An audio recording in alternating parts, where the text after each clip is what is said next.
esta primera parte del bloque A de alergia a alimentos y aditivos.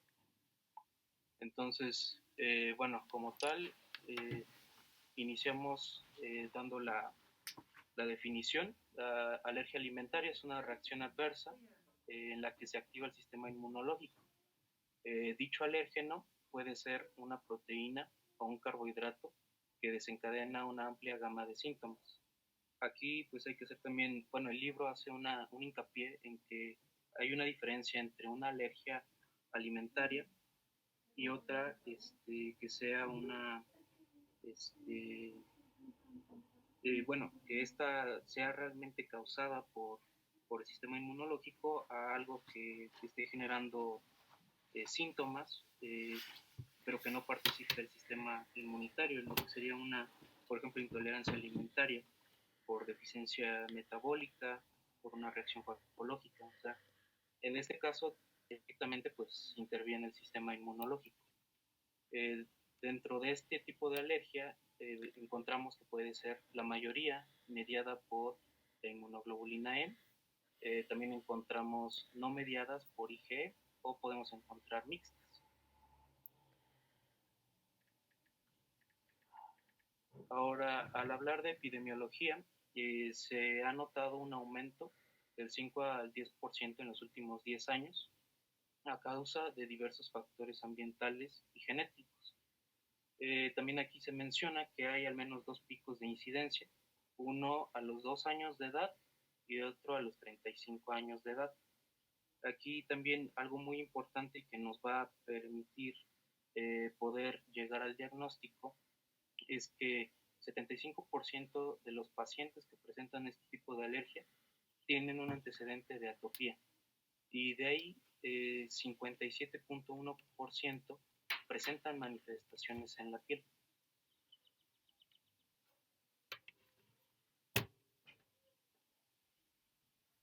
Ok, en cuanto a los factores de riesgo, tenemos una triada importante: genéticos, mecanismos epigenéticos y factores ambientales. En cuanto a los genéticos, hay más de 10 genes de susceptibilidad. Se nos menciona que la familia que tenga un hijo con alergia alimentaria tiene 20% de probabilidad de tener, bueno, que el hermano tenga la posibilidad de padecerlo también. Algo muy importante es la epigenética, también de esto ya habíamos hablado un poco antes. Los mecanismos epigenéticos son cambios en la forma en la que se expresa o se van a presentar estos cambios. No tiene que ver como tal en la secuencia del DNA, es la manera en la que se expresa. La secuencia se encuentra correcta, pero es la manera en la que se expresa lo que va a estar cambiando. Existen muchos mecanismos que están generando estas modificaciones. Dentro de estas tenemos muy importante la metilación del DNA, modificaciones en las histonas o la expresión aberrante de microRNA de genes promotores. Aquí hay algo que me pareció muy interesante acerca de esto, que cuando nosotros nacemos, nos menciona el libro que tenemos un perfil proalérgico TH2, dado por un incremento de la interleucina 4 que no persiste, pero esta no va a persistir, ya que precisamente se metila el gen de la interleucina 4 y evita que se mantenga constante esta expresión TH2. Y también la desmetilación del interferón gamma favorece la expresión de TH1. Aquí lo que también entendí mucho en relación a la metilación o desmetilación es que el hecho de que se esté metilando, o sea, se le esté agregando un grupo metilo a alguno de estos genes, va a hacer que se exprese menos o más dicho gen. Por eso es que, como les menciono, se supone nosotros tenemos ese perfil proalérgico, pero como el gen de la interleucina 4 se metila, esto evita su expresión continua, evitando de esta manera que nosotros continuemos con ese perfil TH2. Este, eh, y bueno, también es importante como ya lo hablaré un poquito más adelante en cuanto a la fisiopatía, cuando nosotros nos encontramos expuestos a ciertos contaminantes, alérgenos o ambos, se van a hipermetilar, por ejemplo, el interferón gamma y se va a hipometilar la interleucina 4, generando que se mantenga esa persistencia en el TH2. Otra cosa importante en este punto, que me pareció bastante importante, es que existen algunos alimentos que son capaces de donar estos grupos metil.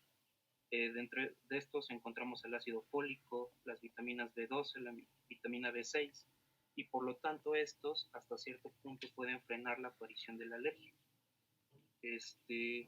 También otra cosa que me pareció importante es que en el caso de cuando hay mucha exposición también a alérgenos y también se inhibe, por ejemplo, las histonas, se favorece la expresión del gen FOXP3, que está relacionado con los linfocitos T reguladores.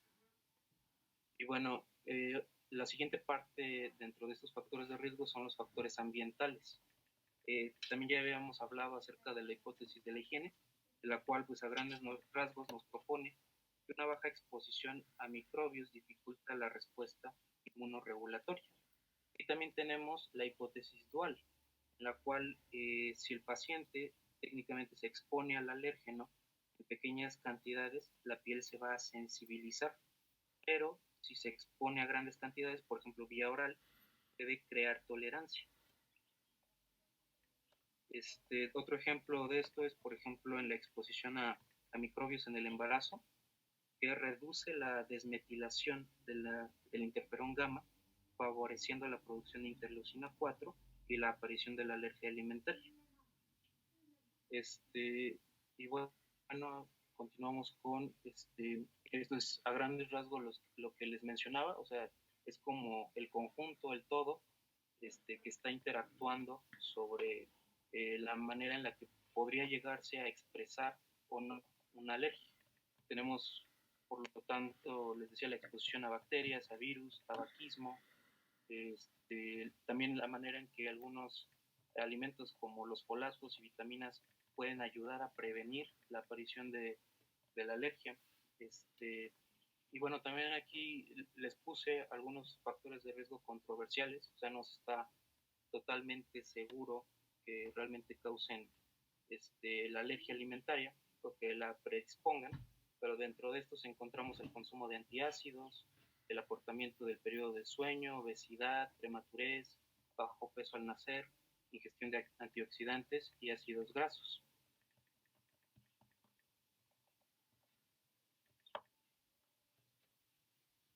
Sí se ve la pantalla, ¿verdad? Sí, doctor, se ve. Okay. Gracias.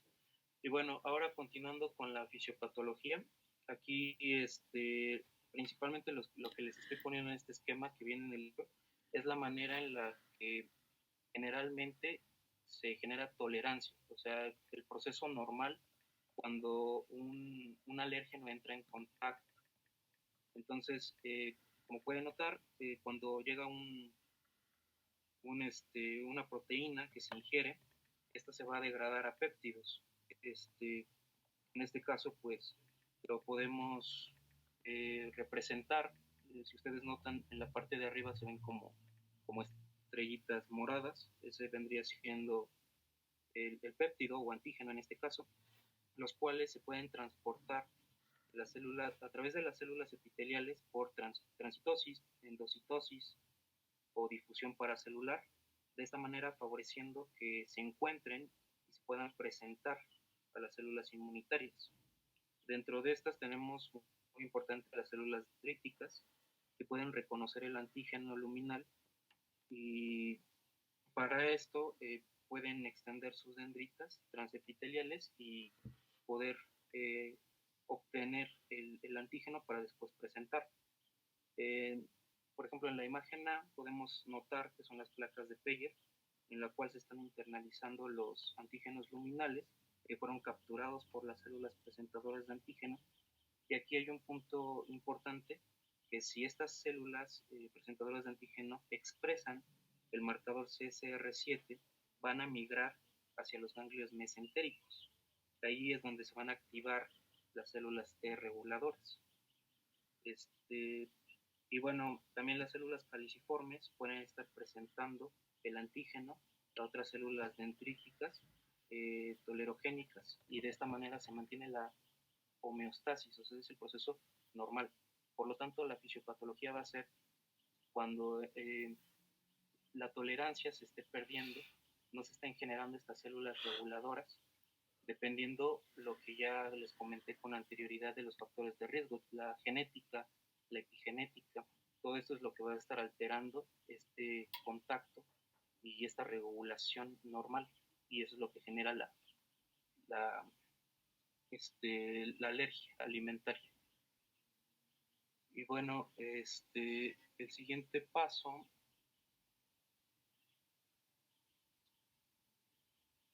tenemos a los alimentos que se ven más comúnmente implicados. Dentro de estos, el más común o el que ocupa el primer lugar es el huevo, en segundo la leche y en tercero ya depende mucho del país. Ahí encontramos, por ejemplo, en Estados Unidos encontraríamos en tercer lugar el cacahuate, en España el pescado, y ya de ahí pues existe una gran cantidad de alimentos que pueden verse relacionados.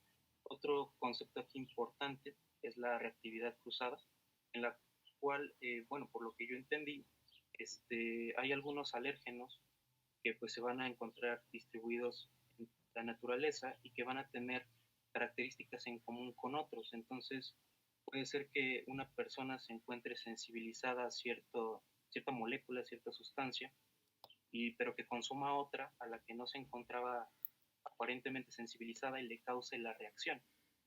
No sé si logró aparecer ahí una lista de algunas de las reacciones cruzadas más comunes entre alimentos. No sé si la noten, creo que sí pasó. Sí, sí está, doctor. Ok, entonces ahí encontramos algunas de las más comunes, ¿no? Por ejemplo, que exista una sensibilización a algún fruto seco como la avellana, y también podemos encontrar una reacción cruzada a otras nueces hasta en un 37%. Igual pescado, por ejemplo el salmón, tiene una reacción cruzada con otros peces hasta en un 50%. Entonces, pues van a ser estas reacciones, ¿no? O sea, nosotros nos hacemos sensibles a un tipo, pero consumimos otro alimento y nos genera también la respuesta.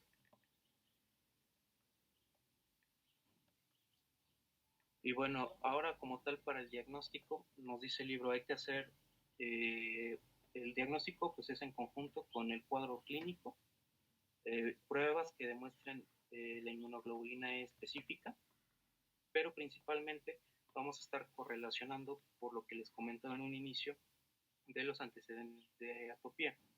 Entonces, los síntomas corresponden con los mecanismos fisiopatológicos, es lo que nos tenemos que preguntar. Y de ahí tenemos, bueno, simplifiqué cómo venían las tablas acerca de lo que nos puede ayudar a llegar al diagnóstico en base al antecedente que tenga el paciente.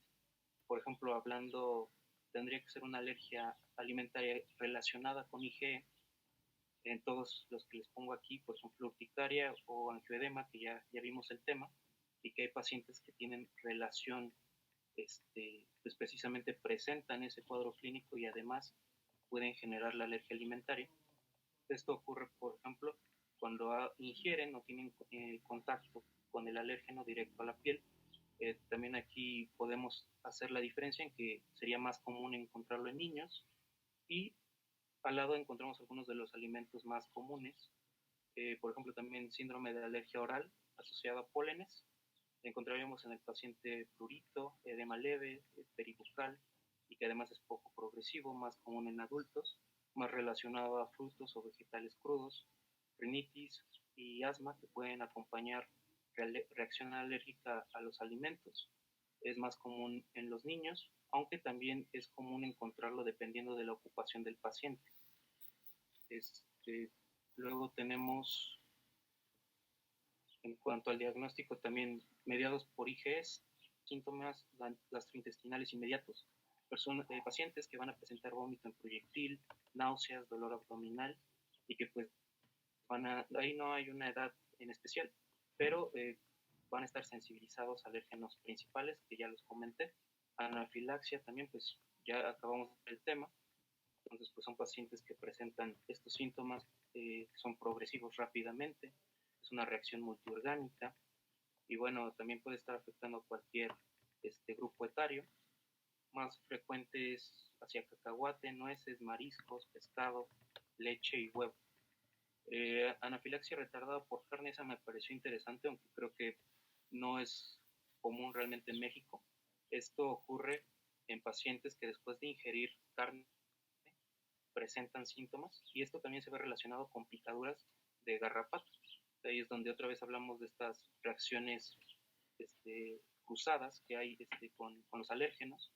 En Estados Unidos se ha encontrado muchos pacientes que tienen una picadura de garrapata, bueno, tienen ese antecedente y después consumen carnes, puede ser de res, cerdo, cordero y presentan síntomas. Otra también importante, anafilaxia inducida por ejercicio. Los alimentos pueden causarla, pero si esta ingestión sucede antes del ejercicio. Es más común en niños y algunos alimentos que se ven relacionados, trigo, apio y mariscos. Finalmente, ya estos serían de tipo mixto, por ejemplo, tenemos aquí la dermatitis atópica. En este caso, pues también ya la vimos. Muy relacionada la que se presenta de manera moderada a severa y que se asocia con, va a estar asociándose con este tipo de alergia en un 35%. Es más común en lactantes y escolares. Algunos de los alérgenos relacionados son el huevo y la leche. Y finalmente las gastroenteropatías eosinofílicas, que también es de tipo mixta, va a variar según el sitio y grado de inflamación, puede ocurrir a cualquier edad y pues también hay muchos alérgenos que se ven relacionados. Ahora, finalmente, como a manera ya de resumen, entonces lo que nosotros tenemos que indagar en el paciente van a ser acerca, primero el alimento sospechoso, ¿no? ¿Qué patrón tenía el paciente? ¿Cuánto tiempo transcurrió desde que ingirió algo y justamente tuvo síntomas?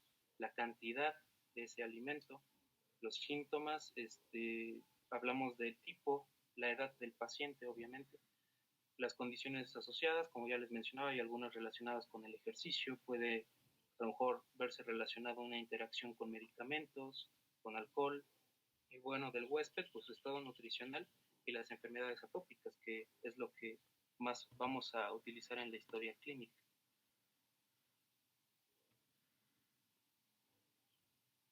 Ahora, en cuanto al diagnóstico, también continuando, nos menciona el libro que se pueden realizar tanto pruebas cutáneas como un inmunoensayo de concentración de IgE, pero que estas realmente no, o sea, no son el estándar de oro porque no nos van a dar realmente, pues, el diagnóstico.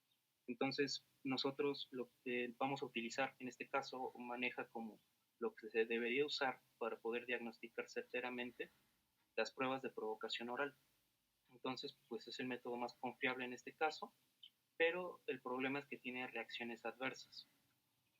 Este tipo de prueba se va a indicar para establecer un diagnóstico definitivo, identificando el agente causante y determinar la dosis segura tolerable. Esto, pues nosotros buscamos, obvio, tratar de entender qué es a lo que es alérgico el paciente y que pueda tener una mejor, pues, evolución, ¿no? Pueda tener una mejor calidad de vida. Entonces, hablando un poco más de estas pruebas, pues tenemos que elegir realmente al paciente.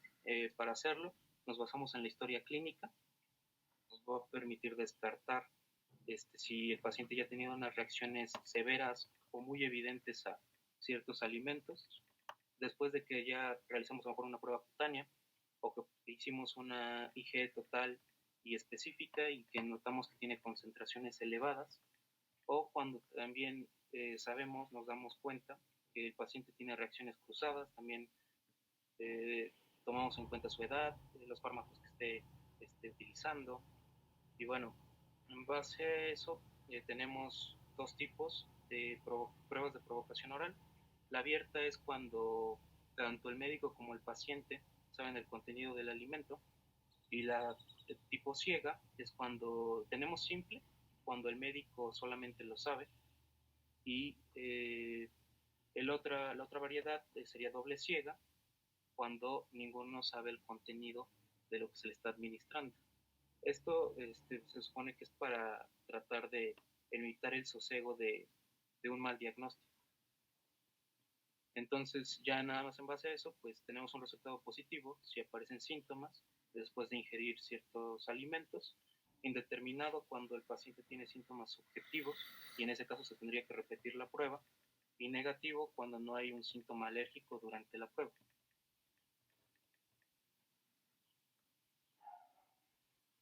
Y bueno, también nos dice en este caso, este capítulo del libro, que hay diferentes maneras de tratar al paciente.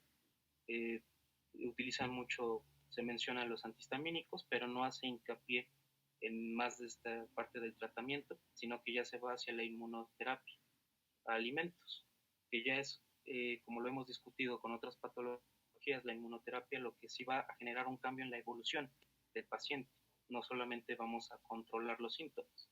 Entonces, esta inmunoterapia consiste en un aumento progresivo de la dosis de administración del alimento que esté causando la reacción alérgica, con el objetivo de reducir los síntomas con la exposición natural. Entonces, lo que queremos es generar una desensibilización, entonces una reducción reversible de estas manifestaciones clínicas posterior a esta exposición progresiva. No se sabe bien cuál es el mecanismo de acción de esta inmunoterapia, pero parece ser que a grandes rasgos disminuye la activación y liberación de mastocitos y basófilos y disminuye las cifras de IgE específica, aumentando las células T reguladoras. Del lado derecho coloqué un cuadro donde se marcan los lineamientos de este grupo de alergología de España, de qué pacientes son los adecuados para comenzar este tipo de tratamiento.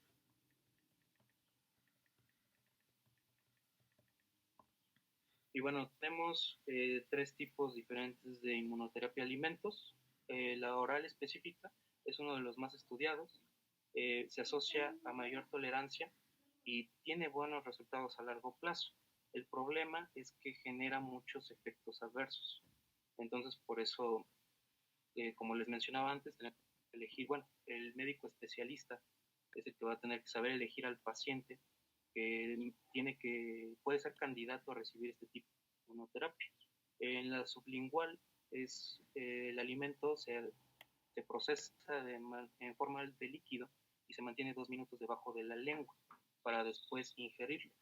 En este caso, esto se ha asociado a menor tolerancia, pero también a menores efectos adversos. También otro problema, inconveniente de este tipo de inmunoterapia, es que es muy difícil conseguir esa manera de generar el alimento en forma líquida. La verdad, desconozco el proceso, pero sí es lo que mencionaba el libro, que es difícil. Y bueno, finalmente la inmunoterapia epicutánea. En este caso, pues se utiliza el alérgeno, se coloca sobre la piel a través de un parche y pues ha tenido buenos resultados, pero pues se necesita más estudios. Y finalmente, esto me pareció importante ponerlo, que pues la alergia alimentaria en casos graves es potencialmente mortal. La calidad de vida de los pacientes pues se ve muy deteriorada, por lo que la inmunoterapia pues, sí necesita mayor investigación, ya que es una buena alternativa a las dietas de eliminación y pues para mejorar en sí la calidad de vida del paciente, ¿no? Y pues es todo, no sé si alguna duda. Muy bien, doctor, muchas gracias. ¿Alguna duda que tengan, compañeros?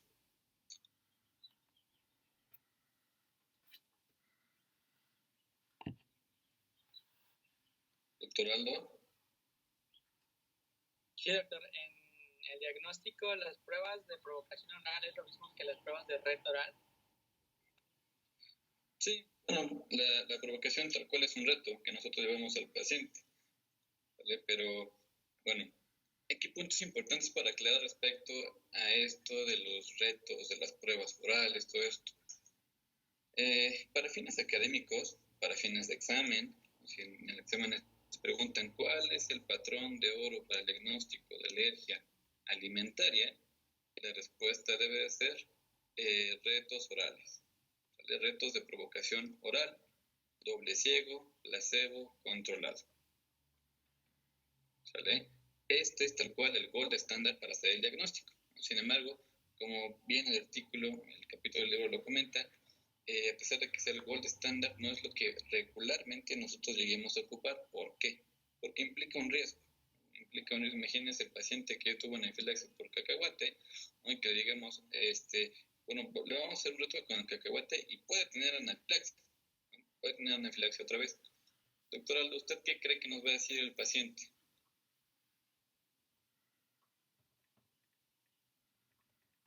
De acuerdo a la alergia que tuvo a los cacahuates. Ajá. O sea, si usted, digamos, en el caso hipotético, doctor, lo que usted fuera alérgico al cacahuate y que la última vez que consumió un cacahuate tuvo anafilaxia y acabó en terapia intensiva. Y al momento de llegar nuevamente con nosotros en alergia, nosotros le proponemos hacerle un reto doble ciego, placebo controlado, pero dentro de este reto se le explica que usted tiene un riesgo pues, elevado de volver a generar anafilaxia y nuevamente llegar a terapia intensiva. ¿Usted qué diría? ¿Sí aceptaría hacer el reto, la prueba diagnóstica, o preferiría eliminar el cacahuate de su vida? A ver, iría por las líneas generales de evitar el agente. Sí, la realidad, gracias doctor, la realidad es que esto sucede, ¿no? En la vida real, en la práctica clínica, si un paciente tuvo anafilaxia a cierto alimento, lo menos que quiere es volver a tener anafilaxia, ¿vale? Y bueno, el reto oral es de los últimos pasos de abordaje diagnóstico, ¿no? En pacientes que realmente sean muy, muy específicos o si estamos ocupándolo por algún método de investigación, ¿vale? Y publicaciones y todo esto. En la vida real, el paciente prefiere eliminar el alimento y todos los alimentos traza que puedan llegar a contenerlo de su vida, porque realmente no quisieran volver a consumirlo y no quisieran, incluso aunque se haga el diagnóstico, pues ¿cuál va a ser el tratamiento, doctores? Doctora Yailin, ¿cuál va a ser el tratamiento en estos casos? Pues serían medidas de evitación, como por ejemplo evitar el consumo de este alérgeno. Así es, ¿no? Entonces, independientemente de cuál sea el método de diagnóstico, ¿sale? Respecto a la alergia alimentaria, a final de cuentas la indicación será, bueno, ya identificamos por un reto oral, ¿no? Usted tuvo anafilaxia, tuvimos que manejar la anafilaxia. A final de cuentas, ¿qué es lo que tenemos que hacer? Darle la indicación, no lo consuma en ninguna forma. Usted debe estar cargando, ser portador todo el tiempo de una adrenalina, un autoinyector, un EpiPen, en los casos en los que usted pueda llegar a consumirlo de forma accidental, ¿no? Y generar la reacción sistémica, ¿vale? Es por esto que la realidad es que en el mundo real no se ocupa de forma rutinaria el reto, el reto oral doble ciego placebo controlado, ¿vale? ¿Qué es lo que sí se puede hacer? Es un reto abierto, ¿vale? Pero bueno, hagamos un pequeño repaso en orden de este concepto de alergia alimentaria. Entonces, ya después de haber revisado este capítulo, espero que tengan la oportunidad de revisarlo en estos días, aquellos compañeros que no se les asignó este tema en específico como tal, porque es importante y es bastante interesante. De aquí en adelante, doctores, ustedes no le van a decir alergia alimentaria a todo, ¿vale? Porque muchas veces sobrediagnosticamos la alergia alimentaria, igual que la alergia a medicamentos, ¿no? Tantito tenemos una molestia, ¿no? Por ejemplo, consumió unas tostadas llenas de crema, ¿no? y tuvo distensión abdominal, meteorismo, flatulencias, y dice, no, es que soy alérgico a la leche, ¿no? O soy alérgico a la crema, cuando no tiene nada que ver, ¿no? Como bien comentaba su compañero, una cosa es la verdadera alergia, que tiene un fondo inmunológico, una reacción de hipersensibilidad tipo 1 mediado por inmunoglobulina E, y otra cosa son intolerancias metabólicas o alimentarias, ¿no? Por defectos enzimáticos, lo que ustedes gusten, ¿no? De los más comunes que podemos llegar a ver y que desafortunadamente aún tenemos muchos pacientes que son mal orientados respecto a esto, es el déficit de lactasa. Casi todos los seres humanos, todos los mamíferos en general, después de cierta edad, en los humanos después de los 28 o 30 años, naturalmente vamos a tener una disminución en la producción de esta enzima, de la lactasa. ¿Qué es lo que va a generar? Pues que no se va a desdoblar la lactosa y el carbohidrato se va a absorber y va a generar efectos osmóticos a nivel luminal, intestinal, ¿no? Y nos va a generar pues la clínica característica. Pero esto no es alergia, esto es solamente intolerancia al carbohidrato de la leche, que es la lactosa, ¿sale? Muy diferente a la verdadera alergia a la proteína de la leche de vaca, que tiene otro aspecto clínico diferente y manifestaciones clínicas muy importantes. ¿Bien? Entonces, justamente el artículo nos muestra un cuadro, un mapa, en el cual se dividen en dos grandes grupos las reacciones adversas alimentarias, ¿vale? De aquí en adelante no hablen como si tuvo alergia a esto, porque ustedes ni siquiera saben, no han hecho, inclusive nosotros como alergólogos, no le hemos hecho a un paciente una prueba de alergia que realmente nos corrobore la etiología, ¿vale? Entonces, si un paciente llega con ustedes porque comió camarones y después se enronchó, bueno, tuvo una reacción adversa a alimentos, ¿vale? Y esta reacción adversa a alimentos se subclasifica en dos grandes grupos. Las que tienen alguna, o los que son mediadas inmunológicamente, y aquellas que no van a ser mediadas inmunológicamente, ¿sale? De entrada, tenemos estos dos grandes grupos. Y respecto a cada grupo, ¿no? De las que pueden tener algún fondo inmunológico, podemos tener las que pueden ser mediadas por inmunoglobulina E, algunas que sean mixtas, las que sean mediadas por células, de que incluso nos van a dar dermatitis por contacto, dermatitis atópica, y algunas que no sean mediadas por inmunoglobulina E, que pueden ser mediadas por algún otro tipo de receptor de inmunoglobulinas, generalmente mediadas por anticuerpos, autoanticuerpos. ¿Vale? Entonces, esto hablando de las inmunológicas. Y de las que no son inmunológicas, pues bueno, la que ustedes gusten, ¿no? Pueden ser metabólicas, tóxicas, idiopáticas por la generación de sulfitos, farmacológicas, ¿vale? Entonces son dos grandes grupos. Entonces, de aquí en adelante, no le digan a todo alergia alimentaria, ¿no? Porque realmente hay un sobrediagnóstico actualmente de este tipo específico de alergia. Entonces, la realidad es que la verdadera alergia alimentaria mediada por inmunoglobulina E, la hipersensible tipo 1, es bastante rara, ¿vale? Ciertamente, en los últimos años ha habido un repunte, ¿vale? Ha habido un repunte por muchísimas situaciones, muchas de ellas asociadas a cambios epigenéticos, ¿vale? Nuevamente la contaminación, factores de riesgo, factores de exposición, pues han tenido repercusiones importantes en el incremento de la incidencia de esta enfermedad, ¿vale? Y entonces, ¿qué mecanismos van a tener estos pacientes, ¿no? Si son mediados por IG, si no son mediados por IG, o si son mixtos, ¿no? Hablando de los que sí tienen un fondo inmunológico.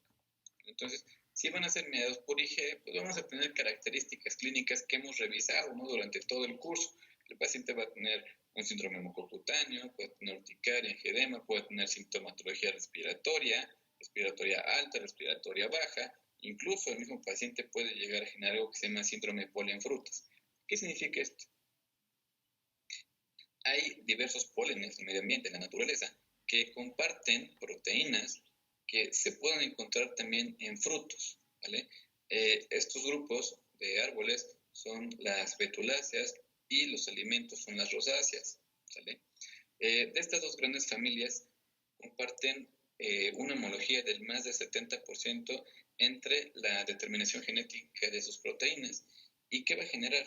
Que el paciente, por decir algo, que sea alérgico a un árbol como el encino o a algún otro árbol como la betula, ¿vale? Y que coman alimentos conocidos como rosáceas, ¿vale? Uno de los más comunes y más frecuentemente alergénicos es el durazno, ¿vale? Durazno, pues, su nombre científico es Prunus persica, y así se determinan los diferentes determinantes moleculares como PRUPE, y en el siguiente tema veremos las proteínas que pueden haber, profilinas, pocalcinas, lípidos de transferencia, giberelinas. Hay muchas proteínas de alérgenos alimentarios, clase 1, clase 2, que podrían ser los agentes causales. Entonces, por decir algún paciente que sea alérgico al árbol del encino, puede generar síndrome de alergia oral al consumo de durazno o de manzana, que son los más frecuentemente asociados. Entonces, ¿qué le sucede al paciente?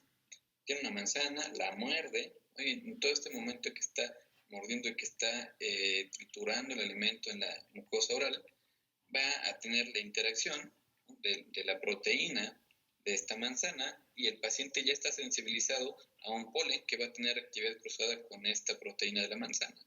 ¿Qué es lo que va a generar? Reacción local, manifestada por prurito en toda la zona oral, todo lo que es peribucal, ambos labios, puede inclusive inflamar la lengua, encías, dar un prurito importante a nivel de las encías, el paladar blando, el paladar duro y la orofaringe, ¿vale? Pero justamente ahí se delimita la manifestación, ya no se hace sistémica, ¿vale? Ya no presenta ni rinorrea, ni estornudos, ni urticaria, ni angedema, ni broncoespasmo y tampoco anafilaxia, ¿vale? Hay proteínas, que les veremos adelante, que son los lípidos de transferencia, que estas sí pueden llegar a generar anafilaxia. Son proteínas muy específicas contenidas en los alimentos, que obviamente en pacientes muy específicos que puedan llegar a generar la hipersensibilidad para este tipo de proteína, pueden generar anafilaxia, ¿no? El típico caso de la película de Parásitos. ¿Vieron, doctores? Los dije desde el primer día, creo. No les voy a dejar una tarea de esa película. Ya la vi. Sí, doctor. Bueno, de una vez les aviso que en el examen va a haber una pregunta de esa película, que la verdad es que viene ad hoc para los temas que vamos a ver. Entonces, si no la tienen, díganme y hacemos un día de películas, digo, ya que hayamos terminado el curso, claro. La verdad es que está interesante, pero lo que más me gustaría que ustedes vieran es la interacción. Justamente aquí se evidencia de forma dramatizada el síndrome polen-frutas, que es muy común en los pacientes asiáticos, por cierto. Entonces, bueno, esto es el síndrome de alergia oral que regularmente está inducido por un síndrome polen-frutas, ¿vale? Y pues tenemos la expresión más importante de la reacción adversa mediada por IgE, que es la anafilaxia. La anafilaxia por alimentos sí se puede llegar a generar, ¿vale? Y pues bueno, habrá que estar al tanto y dar el tratamiento específico de acuerdo a la manifestación, ¿vale?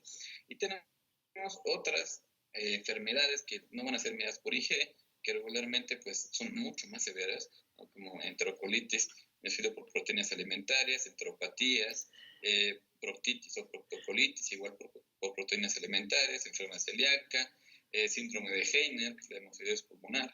¿Vale? Pero estos son espectros que ya no van a ser mediados por IgE, regularmente son tipos de hipersensibilidad 2 o 3. ¿Vale? Y que, pues bueno, dependiendo de la manifestación, es el tratamiento que se les da de forma dirigida. La gran mayoría de ellos quedan a cargo de nuestros compañeros gastroenterólogos, ¿no? Son los que llevan el tratamiento específico de estas enfermedades. Y tenemos las mixtas, son los que pueden tener un componente principalmente celular. Entre estos, pues encontramos a la dermatitis atópica. La dermatitis atópica, si ustedes recuerdan, cuando vimos el tema, hay alérgenos alimentarios como leche, huevo, soya, que son los más específicos y los que más recurrentemente pueden presentar los pacientes, ¿no? La reacción de hipersensibilidad, y que al consumo de estos alimentos el mismo paciente refiere que incrementan de forma importante las manifestaciones, ¿vale? Tenemos ya casos mucho más avanzados, que es principalmente por eosinófilos, que son esofagitis, gastroenteritis o colitis. Cualquier nivel del tracto gastrointestinal se podría ver afectado por eosinófilos, y pues bueno, esto dependiendo del número de eosinófilos que se vea a la toma de la biopsia, ¿no? Dependiendo del nivel del tubo digestivo en el que se haya tomado esta biopsia, ¿vale? Eso también llega a ser bastante más raro, pero podría estar presente. Bien. Dentro de la fisiopatología, pues bueno, ya nos lo comentó bien su compañero, ¿no? Aquí lo que se genera es una pérdida de la tolerancia, ¿no? Regularmente el tubo gastrointestinal es altamente tolerable. Es altamente tolerable, sin embargo, pues en los pacientes predispuestos, ¿no? Y con datos de atopia, pues sí podría llegar a perder esta tolerancia, inducida principalmente por los linfocitos T reguladores, y más allá de generar un fenotipo regulador, vamos a generar un fenotipo inflamatorio, principalmente TH2. También puede verse involucrado THB17. Bien. y el patrón de producción de citocinas que corresponde a cada uno, ¿vale? El mismo artículo trae un cuadro bastante interesante, ¿no? de cómo se puede llegar a manifestar esta enfermedad. Ya comentábamos desde el síndrome mucocutáneo con urticaria y edema, el síndrome de alergia oral, datos respiratorios altos o bajos, gastrointestinales, ¿no? Y dentro de los gastrointestinales, pues habrá que tomar siempre en cuenta el vómito, ¿no? El vómito, cuando sea en proyectil, pues también será conveniente tomarlo en cuenta, ¿no? Porque hay pacientes, sobre todo pediátricos, muy pequeñitos, que nos comenta el familiar, ¿no? Y esto lo tenemos que evaluar al momento que iniciemos la alimentación complementaria, ¿sale? Siempre hay que comentar a la mamá o al cuidador que el paciente puede llegar a presentar vómitos importantes, inclusive en algunos casos como si fueran en proyectil, y la verdad es que cuando somos pediatras también nos espantamos, ¿no? Decimos, caray, puede tener datos de inflamación meningia o pensar en un TC severo, ¿no? Y realmente puede ser una alergia alimentaria. El paciente no está tolerando de forma adecuada el alimento, la exposición a esta proteína y está generando mecanismos inmunológicos de rechazo a esta proteína. Bien. Y pues ya datos sistémicos severos como anafilaxia, ¿vale? Ahora, ¿qué es lo que tenemos que hacer para el diagnóstico? Pues la realidad en la clínica tenemos nuevamente niveles de diagnóstico, así como vemos en la alergia respiratoria, también en la alergia alimentaria. Tenemos que hacer primero una evaluación por pruebas de Prick, ¿vale? ¿Por qué? Porque conforme vayamos avanzando en los métodos de diagnóstico, se va haciendo más importante la exposición hacia este alérgeno. Entonces, las pruebas Prick, que son el primer paso de abordaje diagnóstico, es una exposición leve, por así decirlo, ¿no? Si el paciente sale negativo, avanzamos al siguiente paso, que sería unas pruebas prick to prick. ¿Cómo son las pruebas prick to prick? En este caso, por ejemplo, si nos refiere al paciente que es alérgico a un jitomate en específico, ¿no? A un tomate rojo, entonces le decimos, tráiganos ese tomate rojo al que usted ha notado que es alérgico. Entonces, le hacemos la prueba con el tomate y ya evaluamos resultados. Si sale positivo, pues bueno, nunca más en su vida debería de consumir nuevamente esta variedad de tomates, ¿no? De donde lo compre, de donde sale, ¿vale? Si sale negativo, avanzaríamos al siguiente protocolo de abordaje diagnóstico. En este caso, lo recomendable sería hacer el reto, ¿vale? Sin embargo, pues el reto también implica una exposición importante a la cual el paciente podría llegar a generar reacciones adversas importantes. Entonces, justamente previo a este reto oral, se solicitan niveles de IgE específica, ¿vale? Si esta IgE específica sale positiva para el alimento y se correlaciona, ¿no? Por ejemplo, que el paciente diga, sí, es que yo he notado que tengo molestias cuando consumo piña, cuando consumo fresas, cuando consumo, que les gusta, tomate, ¿no? Le hacemos la IgE específica y sale positivo a estos 3 alimentos, pues se correlaciona, ¿vale? Recuerden que las pruebas cutáneas y la IgE específica determinan sensibilización.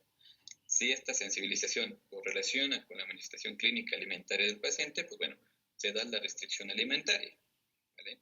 Si sale negativa la IgE específica y aún persiste la duda, ¿no? Entonces tenemos 2 opciones. Bueno, de hecho, pues serían 3 opciones, ¿no?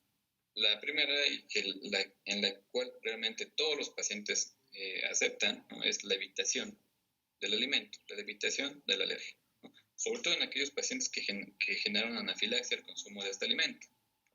Lo que prefieren es eliminar el alimento de su vida y estar atentos para no volverlo a consumir, ¿vale? La segunda opción es hacer el reto, ¿no? El reto oral, con todos los inconvenientes y con todo el riesgo que esto implica, y que el paciente debe estar consciente, obviamente firma consentimientos informados, y pues la indicación es que si es en una institución, pues se tiene que ser en un área de choque o en un área de terapia intensiva, porque el paciente tiene un riesgo bastante elevado de caer nuevamente en una anafilaxia y en un estado grave. Si es en medio particular, pues el paciente tiene que pagar una noche, una estancia en un área de terapia intensiva, ¿vale? Se ocupe o no se ocupe, tiene que estar disponible para el paciente, ¿vale? Y la tercera opción es solicitar algún otro estudio, ¿vale? Algún otro estudio in vitro. tenemos varias opciones, como la prueba de activación de basófilos, la prueba de transformación de linfocitos y la determinación de patrones moleculares, de Isaac y Monocap. Este es más específico, muy seguro. El gran inconveniente es que pues también es bastante caro. Entonces el panel alimentario el diagnóstico por componentes, dependiendo de dónde se haga, en México está aproximadamente entre 12,000 y 18,000 pesos. La verdad es que también es un costo pues nada despreciable, ¿vale? Entonces, de estas tres opciones, lo que habitualmente toma como elección el paciente es quitar el alimento, ¿no? Y como les comentaba, a final de cuentas, aunque le digamos al paciente, sí, usted es alérgico, ¿no?, a PRU-P3, que es la lipoproteína de transferencia, hacemos el diagnóstico molecular por arreglos, por componentes, y sale positivo a PRU-P3, que es la indicación, no puede consumir nuevamente en su vida el durazno. Digo que salga a mal de uno, que es Malus domestica, que es manzana. Entonces, nuevamente, por la indicación, no puede volver a consumir manzana si es que genera anafilaxia, ¿no? Y si genera síndrome de alergia oral a la manzana, una opción es que le quite la cáscara, ¿no?, que regularmente en la cáscara contenida la mayoría de estas proteínas que son alergénicas, ¿vale? Pero solo si tuvieron una reacción leve. En aquellos pacientes que tuvieron una reacción sistémica severa, es eliminar todo el alimento de por vida. Entonces, esto para que lo tengan ustedes muy en cuenta. ¿Cómo es el protocolo de actuación ya en el ámbito de alergia? ¿Vale? ¿Qué es lo que van a hacer ustedes como médicos de primer contacto? Pues la indicación tal cual sería: no consuma el alimento hasta que sea valorado por el especialista, ¿no? Y ya nosotros, dependiendo cómo sean las características clínicas del paciente, pues damos el abordaje diagnóstico, ¿vale? Sin embargo, el mismo artículo, ya casi al final de la revisión, menciona qué indicaciones hay que tomar en cuenta en el paciente con una probable alergia alimentaria para el envío con el médico especialista. Entonces, para este caso, le voy a pedir de favor a la doctora Yamel. ¿Se encuentra?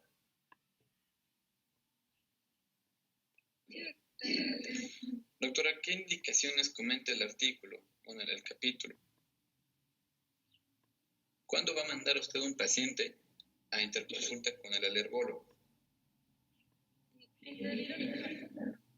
Decía que algunas absolutas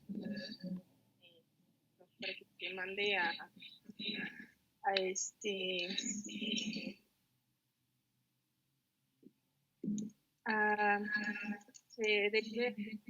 de lista. Doctora, le escucho muy entrecortado. Ay. ¿Me escucha mejor? Ya, mejor, doctora. Sí, ok. Me mencionaba que principalmente va a ser en niños con que se les haya detectado síntomas gastrointestinales en crecimiento. También cuando hay falta de respuesta a las dietas de eliminación, que se haya eliminado el alérgeno siga con reacciones. También con reacciones, que presente reacciones sistémicas, que presente síntomas de alergia alimentaria que se medían por la IgE, y también alergias asociadas a dermatitis atópica. Y personas con, bueno, lo que era que sufrieran alergia Híjole, bueno, casi no lo escuchamos, doctora, pero pues, doctora, veamos si alguno...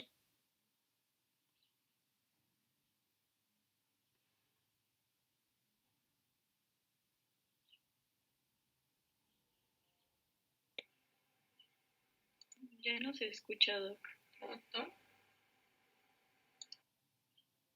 Bueno, ¿me escuchan, doctores? Ya se escucha. Ok, Sí. bueno, perdón. Bueno, entonces, ya para resumir, este cuadrito que viene prácticamente al final de las indicaciones, si tienen un paciente que tiene falla del medro asociado con sintomatología intestinal, tienen que enviarlo, ¿vale? Para ver si realmente tiene la alergia alimentaria, porque muchas veces pues, la indicación sería restricción del alimento, ¿no? Pero si el paciente tiene reacciones o clínica para lácteos, para proteínas como el pollo, como la res, como el cerdo, entonces desafortunadamente a veces hay dietas muy restrictivas. Entonces estas dietas restrictivas podrían generar cierta deprivación de nutrientes esenciales, sobre todo en los primeros años de vida, o que el paciente persista con las manifestaciones a pesar de que se haya eliminado el alimento aparentemente sospechoso. Entonces, también eso sería importante tomarlo en cuenta. Obviamente las reacciones sistémicas, pues definitivamente hay que enviarlas, ¿no? para valoración.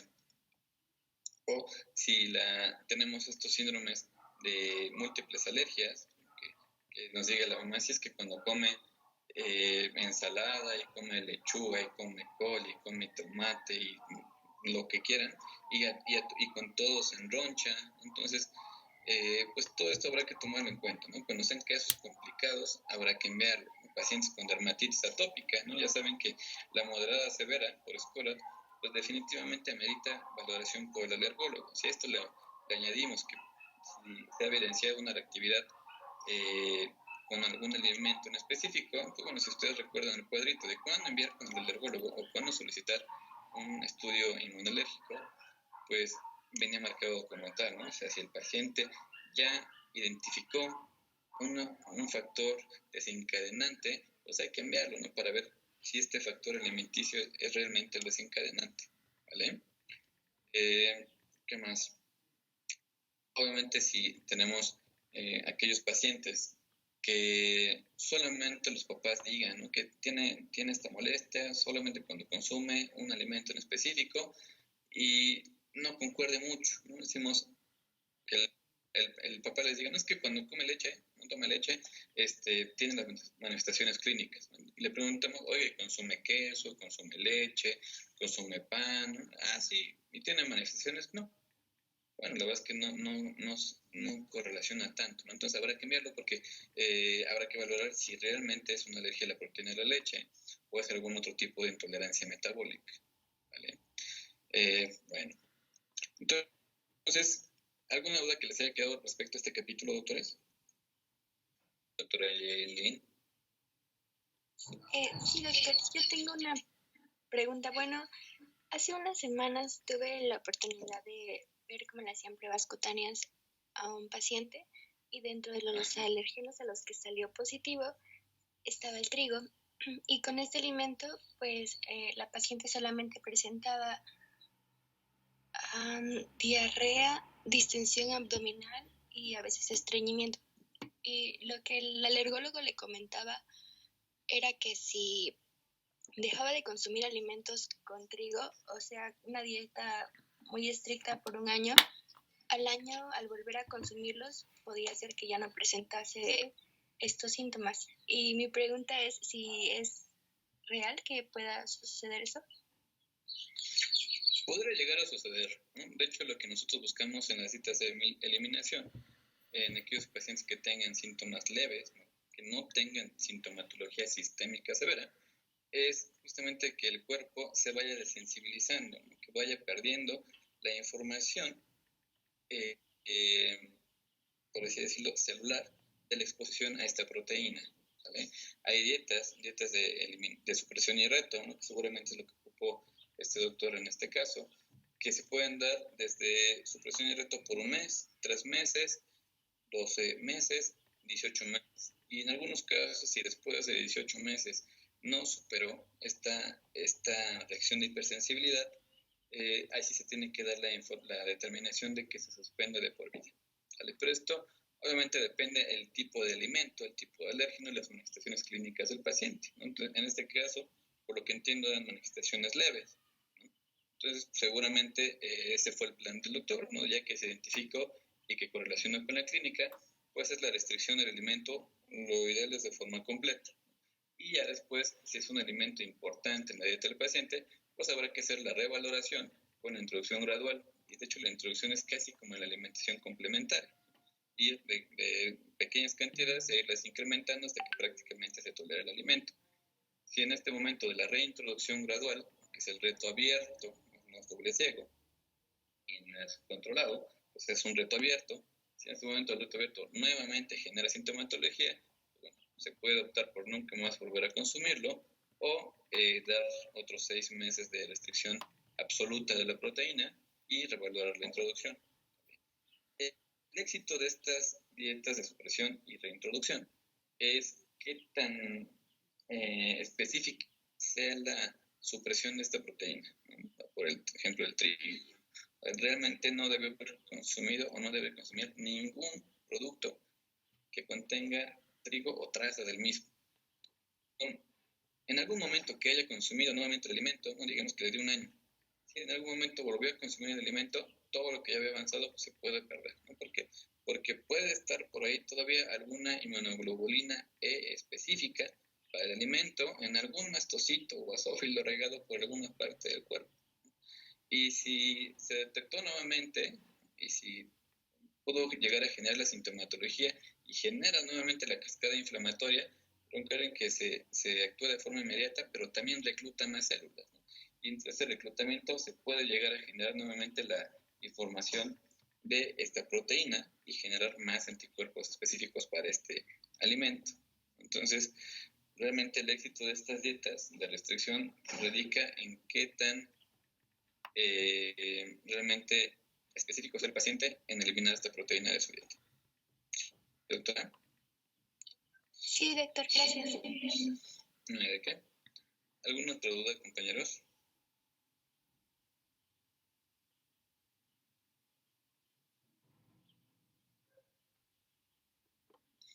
No, muy bien. Pues son 4 de la tarde. Vamos a darnos un pequeño descanso y nos vemos nuevamente 4 días de la tarde para continuar con los siguientes temas, de favor.